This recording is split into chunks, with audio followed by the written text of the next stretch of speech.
Ang point guard ng Japan national team na nagpalabas ng potensyal ni Kai Sotto sa Yokohama, ginulat ang national team ng Australia.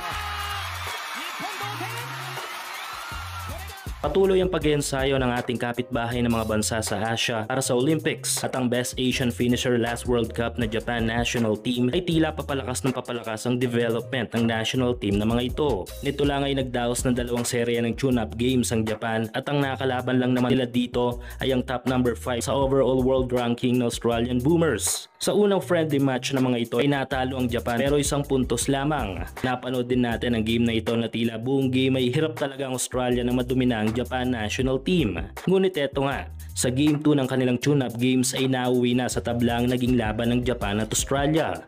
At ang gumulat nga sa mga ito ay ang buzzer beater 3-pointer na point guard na kakampi ni Kai sa Yokohama noon na si Yuki Kawamura. Malamang halos lahat sa atin ay kilala na ang player na ito dahil ang malalaro nga na ito ay ang nagpalabas ng natatagong potensyal ng ating pambato. Kapag tala si Kawamura kontra Boomers ng 28 points, kasama na nga dito ang kanyang 4 na dress. Tara't ating panoorin ang naging highlights ng laban na ito.